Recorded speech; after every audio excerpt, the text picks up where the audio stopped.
गंगा नदी कूଳରେ ଥିଲା प्राचीन वाराणसी सहर।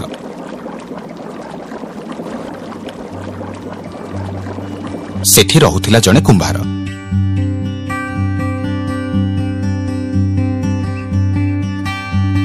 ता ना थिला भक्त दास।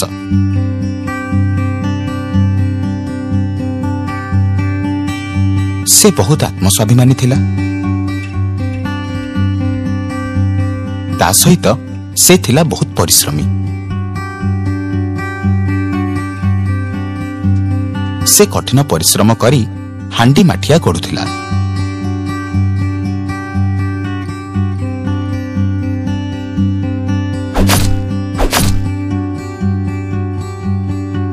भक्तर स्त्री सरस्वती भी थिला बहुत परिश्रमी।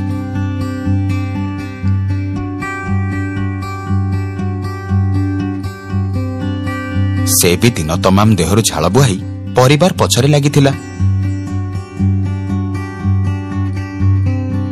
भक्त आउ ता स्त्री दुहे थिले बहुत ईश्वर विश्वासी।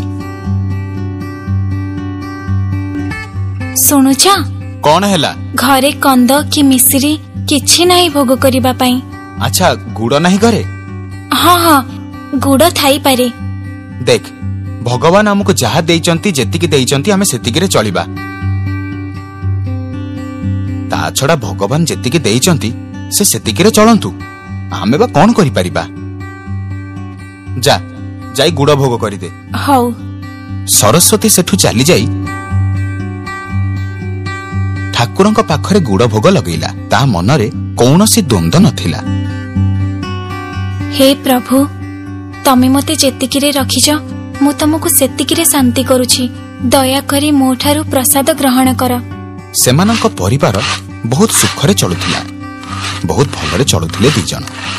दिने संध्यारे भक्त ता घर दुआर मुहरे बसी हांडी माठिया गढ़ुथिला।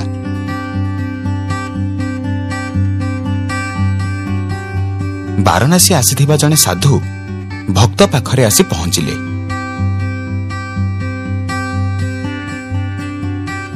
आउ ताको कहिले, बापा रे तम ना कौन? प्रणाम आज्ञा। मो ना भक्त। अच्छा भक्त मते तम घरे आश्रय मिलिबो। भक्त गरीब थिला सत किंतु ता मन बहुत बड़ थिला। ता घर को जोगी कि भिकारीटे आसिले स्वामी स्त्री दुई जन तांको दांड दुआर मुहरु खाली हातरे फेरई दौ नथिले। आपण मो अतिथि हेबे, रहिबे मो घरे? हाँ तमे जदि रखिबो ताहाले मु रहिबी। ये तो मोर परम सौभाग्य। आसंतु भीतर को आसंतु। भक्त दास साधु को भीतर को नहीं गला।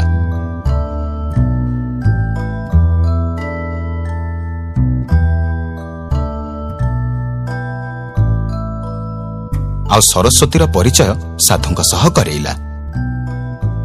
सरस्वती ये साधु महात्मा आज आम घरे रहिबे।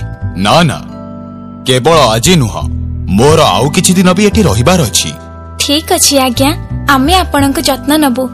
अतिथि सेबारे कौनसी त्रुटि रखिबुनी। ता पर दिन सकाळु साधु निजर नित्यकर्म सारी कामरे बाहरी गले। आउ ठीक संध्या बेलକୁ फेरी आसिले।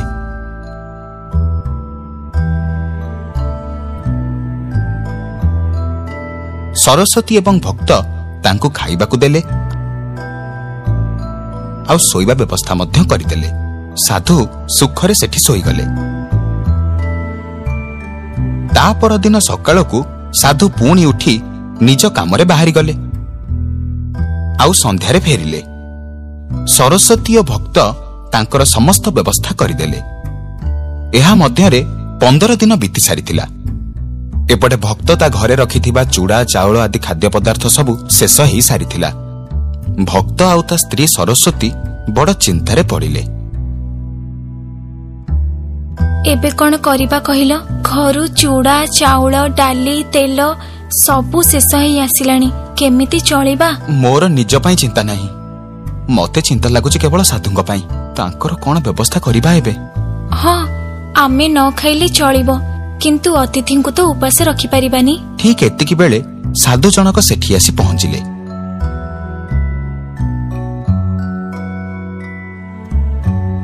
भक्त आउ सरस्वतींकर किछि कथा तांको कानरे पड़िला। ସେ ତାଙ୍କୁ କହିଲେ, ଭକ୍ତ ସରସ୍ୱତୀ, ତମେମାନେ ମୋ ପାଇଁ ବ୍ୟସ୍ତ ହଉଛ? ଆରେ ଆମେ ସାଧୁ ଲୋକ, ବେଳେ ବେଳେ ଝରଣା କିମ୍ବା କୂଅରୁ ପାଣି ପିଇ ଶୋଇପଡୁ, ତେଣୁ ମୋ ପାଇଁ ଚିନ୍ତା କରନି। ହେଲେ ଆପଣ ତ ଆମ ଅତିଥି। ସାଧୁ ନିଜ ଝୁଲାରୁ ଗୋଟେ ପଥର କାଢିଲେ। ଏଇଟା ପରଶମଣି, ୟାକୁ ଯେକୌଣସି ପଥରରେ କିମ୍ବା କାଠରେ ଘଷି ଦେଲେ ସେ ପଥର ଆଉ କାଠ ବି ସୁନା ହେଇଯିବ। ତମେମାନେ ୟାକୁ ରଖ, ତମର କୌଣସି ଅସୁବିଧା ହବ ନାହିଁ। କଦାପି ନୁହଁ, ଆମେ ଖଟିକିଆ ଲୋକ, ପରିଶ୍ରମ ବଳରେ ଯାହା ପାଉଣା ମିଳେ ସେଇଟା ଆମର। ଆପଣ ଆମ ଅତିଥି, ଆମେ ଆପଣଙ୍କଠୁ କିଛି ବି ନେଇପାରିବୁନି। ଆମ ପାଖରେ ଧନ ନାହିଁ ସତ, କିନ୍ତୁ ଆମେ କାହା ଦୟାରେ ବଞ୍ଚି ପାରିବୁନି। ଯୋଉଟା ମୋର ନୁହଁ, ମୁଁ ସେ ଜିନିଷ କେବେ ବି ନେବିନି। ଯଦି ଆପଣଙ୍କର କିଛି ଦବାର ଇଚ୍ଛା ଅଛି, ତେବେ ଆପଣ ଆମ ସାହୁକାରଙ୍କୁ ଦିଅନ୍ତୁ। ସେ ବହୁତ ଅସୁବିଧା ଭିତରେ ଅଛନ୍ତି। ହଁ, ଲୋକଙ୍କ ତଣ୍ଟି ଚିପି ରୋଜଗାର କଲା ପରେ ବି ତାଙ୍କୁ ନିଅଣ୍ଟ ହଉଛି। ସେ କେତେବେଳେ ବି ଖୁସିରେ ନାହାନ୍ତି। ସାଧୁ ଏବେ ସ୍ୱାମୀ ସ୍ତ୍ରୀ ଦୁଇ ଜଣଙ୍କ ସଚ୍ଚୋଟତା ବିଷୟରେ ଜାଣିପାରିଲେ।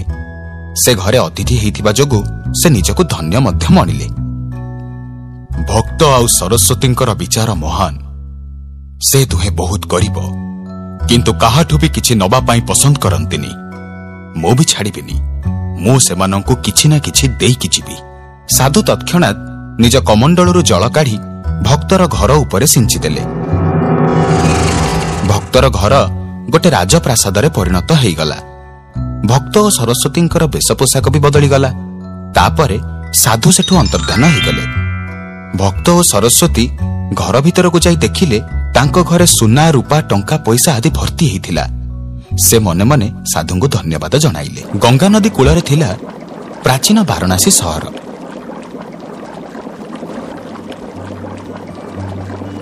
ସେଠି ରହୁଥିଲା ଜଣେ କୁମ୍ଭାର।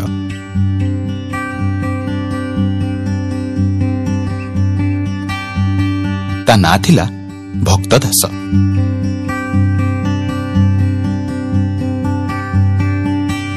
ସେ ବହୁତ ଆତ୍ମସ୍ୱାଭିମାନୀ ଥିଲା। ତା ସହିତ ସେ ଥିଲା ବହୁତ ପରିଶ୍ରମୀ। ସେ କଠିନ ପରିଶ୍ରମ କରି ହାଣ୍ଡି ମାଠିଆ ଗଢୁଥିଲା।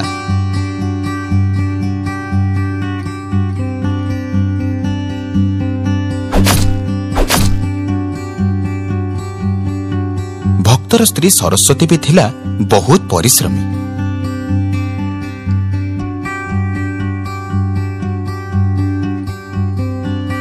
ସେ ବି ଦିନ ତମାମ ଦେହରୁ ଝାଳ ବୁହାଇ ପରିବାର ପଛରେ ଲାଗିଥିଲା। ଭକ୍ତ ଆଉ ତା ସ୍ତ୍ରୀ ଦୁହେଁ ଥିଲେ ବହୁତ ଈଶ୍ୱର ବିଶ୍ୱାସୀ। ଶୁଣୁଛ? କଣ ହେଲା?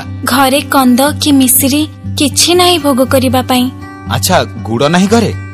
ହଁ ହଁ, ଗୁଡ ଥାଇପାରେ। ଦେଖ, ଭଗବାନ ଆମକୁ ଯାହା ଦେଇଛନ୍ତି, ଯେତିକି ଦେଇଛନ୍ତି ଆମେ ସେତିକିରେ ଚଳିବା। ତା ଛଡା ଭଗବାନ ଯେତିକି ଦେଇଛନ୍ତି ସେ ସେତିକିରେ ଚଳନ୍ତୁ। ଆମେ ବା କଣ କରିପାରିବା? ଯାଇ ଗୁଡ ଭୋଗ କରିଦେ। ହଉ। ସରସ୍ୱତୀ ସେଠୁ ଚାଲିଯାଇ ଠାକୁରଙ୍କ ପାଖରେ ଗୁଡ ଭୋଗ ଲଗେଇଲା। ତା ମନରେ କୌଣସି ଦ୍ୱନ୍ଦ୍ୱ ନଥିଲା। ହେ ପ୍ରଭୁ, ତମେ ମୋତେ ଯେତିକିରେ ରଖିଛ, ମୁଁ ତମକୁ ସେତିକିରେ ଶାନ୍ତି କରୁଛି। ଦୟାକରି ମୋ ଠାରୁ ପ୍ରସାଦ ଗ୍ରହଣ କର। ସେମାନଙ୍କ ପରିବାର ବହୁତ ସୁଖରେ ଚଳୁଥିଲା। ବହୁତ ଭଲରେ ଚଳୁଥିଲେ ଦୁଇ ଜଣ। ଦିନେ ସନ୍ଧ୍ୟାରେ ଭକ୍ତ ତା ଘର ଦୁଆର ମୁହଁରେ ବସି ହାଣ୍ଡି ମାଠିଆ ଗଢୁଥିଲା।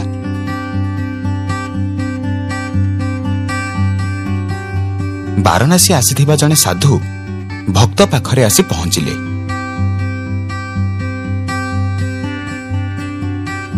ଆଉ ତାକୁ କହିଲେ, ବାପାରେ, ତମ ନାଁ କଣ? ପ୍ରଣାମ ଆଜ୍ଞା, ମୋ ନାଁ ଭକ୍ତ। ଆଚ୍ଛା ଭକ୍ତ, ମତେ ତମ ଘରେ ଆଶ୍ରୟ ମିଳିବ? ଭକ୍ତ ଗରିବ ଥିଲା ସତ, କିନ୍ତୁ ତା ମନ ବହୁତ ବଡ ଥିଲା। ତା ଘରକୁ ଯୋଗୀ କି ଭିକାରୀଟେ ଆସିଲେ ସ୍ୱାମୀ ସ୍ତ୍ରୀ ଦୁଇ ଜଣ ତାଙ୍କୁ ଦାଣ୍ଡ ଦୁଆର ମୁହଁରୁ ଖାଲି ହାତରେ ଫେରେଇ ଦଉନଥିଲେ। ଆପଣ ମୋ ଅତିଥି ହେବେ, ରହିବେ ମୋ ଘରେ? ହଁ, ତମେ ଯଦି ରଖିବ ତାହେଲେ ମୁଁ ରହିବି। ଇଏ ତ ମୋର ପରମ ସୌଭାଗ୍ୟ। ଆସନ୍ତୁ, ଭିତରକୁ ଆସନ୍ତୁ। ଭକ୍ତ ଦାସ ସାଧୁଙ୍କୁ ଭିତରକୁ ନେଇଗଲା।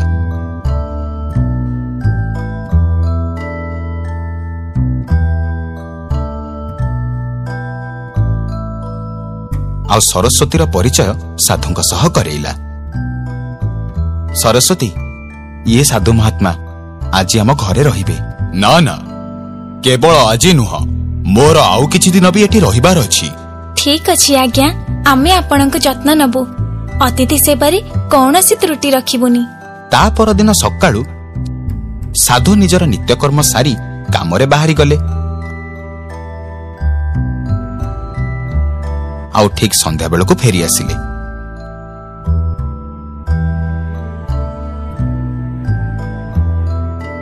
ସରସ୍ୱତୀ ଏବଂ ଭକ୍ତ ତାଙ୍କୁ ଖାଇବାକୁ ଦେଲେ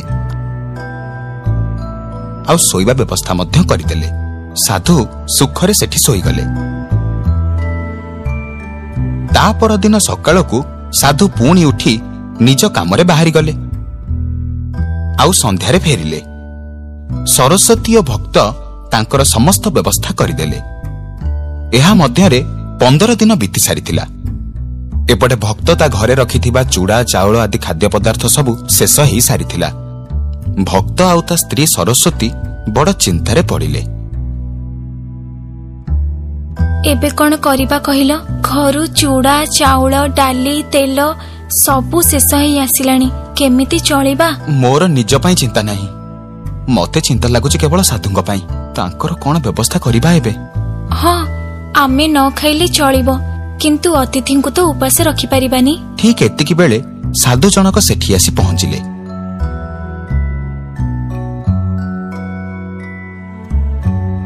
ଭକ୍ତ ଆଉ ସରସ୍ୱତୀଙ୍କର କିଛି କଥା ତାଙ୍କ କାନରେ ପଡ଼ିଲା।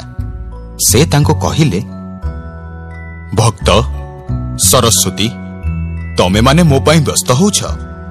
ଆରେ ଆମେ ସାଧୁ ଲୋକ, ବେଳେ ବେଳେ ଝରଣା କିମ୍ବା କୂଅରୁ ପାଣି ପିଇ ଶୋଇପଡୁ, ତେଣୁ ମୋ ପାଇଁ ଚିନ୍ତା କରନି। ହେଲେ ଆପଣ ତ ଆମ ଅତିଥି। ସାଧୁ ନିଜ ଝୁଲାରୁ ଗୋଟେ ପଥର କାଢିଲେ। ଏଇଟା ପରଶମଣି। ୟାକୁ ଯେକୌଣସି ପଥରରେ କିମ୍ବା କାଠରେ ଘଷି ଦେଲେ ସେ ପଥର ଆଉ କାଠ ବି ସୁନା ହେଇଯିବ। ତମେମାନେ ୟାକୁ ରଖ, ତମର କୌଣସି ଅସୁବିଧା ହବ ନାହିଁ। କଦାପି ନୁହଁ, ଆମେ ଖଟିକିଆ ଲୋକ, ପରିଶ୍ରମ ବଳରେ ଯାହା ପାଉଣା ମିଳେ ସେଇଟା ଆମର। ଆପଣ ଆମ ଅତିଥି, ଆମେ ଆପଣଙ୍କଠୁ କିଛି ବି ନେଇପାରିବୁନି। ଆମ ପାଖରେ ଧନ ନାହିଁ ସତ, କିନ୍ତୁ ଆମେ କାହା ଦୟାରେ ବଞ୍ଚି ପାରିବୁନି। ଯୋଉଟା ମୋର ନୁହଁ, ମୁଁ ସେ ଜିନିଷ କେବେ ବି ନେବିନି। ଯଦି ଆପଣଙ୍କର କିଛି ଦବାର ଇଚ୍ଛା ଅଛି, ତେବେ ଆପଣ ଆମ ସାହୁକାରଙ୍କୁ ଦିଅନ୍ତୁ। ସେ ବହୁତ ଅସୁବିଧା ଭିତରେ ଅଛନ୍ତି। ହଁ, ଲୋକଙ୍କ ତଣ୍ଟି ଚିପି ରୋଜଗାର କଲା ପରେ ବି ତାଙ୍କୁ ନିଅଣ୍ଟ ହଉଛି। ସେ କେତେବେଳେ ବି ଖୁସିରେ ନାହାନ୍ତି।